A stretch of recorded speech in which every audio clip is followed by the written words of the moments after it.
I was contracted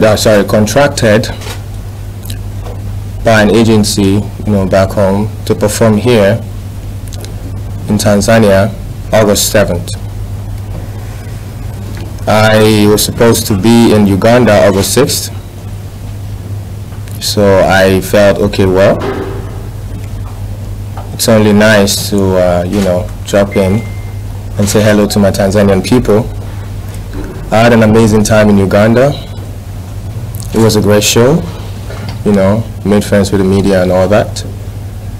So the agency reached out and advised that the promoter in charge of the show here in Tanzania already booked a flight for me to leave Uganda. It's a connecting flight to leave Uganda on the 8th, morning of the 8th, 7th, morning of the 7th, to come straight to Tanzania, Dar es Salaam. Did I pronounce that right? Yeah. Dar es Salaam. Okay, cool. Dar es Salaam. Dar es Salaam. Okay. It's a beautiful city, by the way. Oh yeah, I know. I know. People too. And people love you. I know. So much. I know.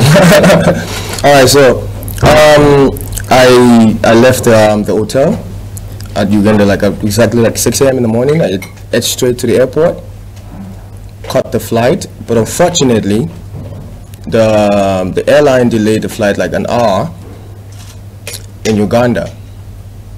But we still got on the plane, and then we flew into Nairobi, Kenya.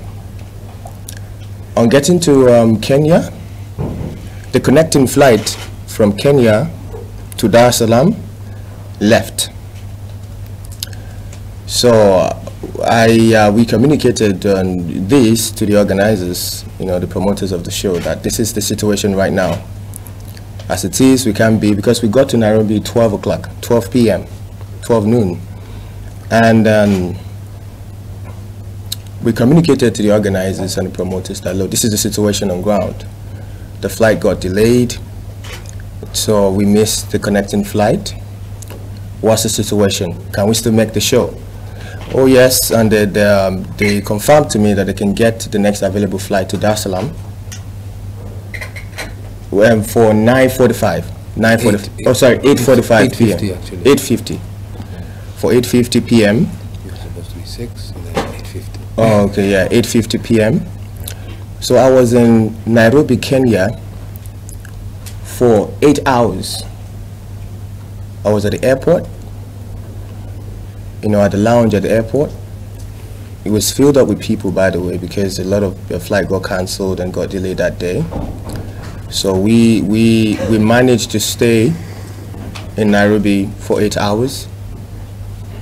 The time, 8:45, we got on the plane, we flew straight to Dar es Salaam. We got to Dar es Salaam, I think we landed around past 11. About midnight. Yeah, around midnight, yeah. So unfortunately, getting to Dar es Salaam, we realized that the airlines forgot our bags in Nairobi, Kenya, along some of the equipment we'll be needing for the performance that night. The gears, the costumes, and all that. So we communicated yet again to the organizers. I think, look, this is the situation on ground. We spoke to the airlines that assured us that, okay, fine, we'll get the bags, we'll try and work how we can find the bags and get them across to you. So the organizer assured me that I can still be on stage by 3 a.m. in the morning. So I worked with them on that and said, okay, no problem, I'll compromise, we can let go of that. Let's go, let's make the show happen. So we left the airport, we got to the hotel at around 1:30 in the morning. Yeah, we got to the hotel at around 1:30 in the morning. Yeah. Okay. You good, bro? Yeah. All right, cool. So so I sent my band to the venue, yet of course to get everything settled for the performance, to do the sound check, although I was supposed to be there, because that's how I do my sound check. There are videos of me doing my sound check in Uganda. It was me, my band, and some of the fans. We had fun. It was good. So I said, okay, fine. I'll stay back because I realized that the fans were already at the venue.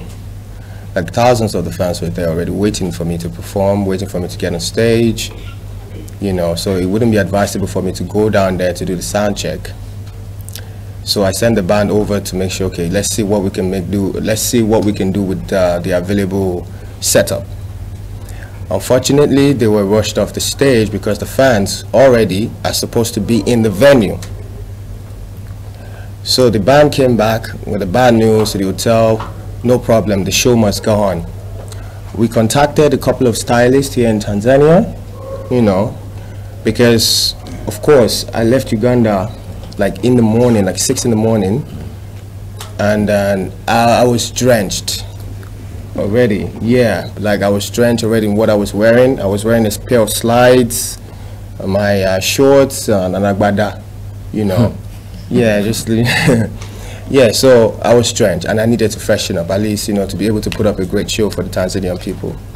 So we got a couple of stylists. We were doing the fitting back at the hotel, and then coupled up with that, there were some unresolved issues between the agency back home and the promoter, and we were also trying to settle that on the side. Time was going, and then it was past the time for performance, and when we actually came to an agreement that, okay, fine, let's do this for the fans, let's go on with the show. I don't mind, I'll wear my slides, I'll look this way, and I'll go for the show. The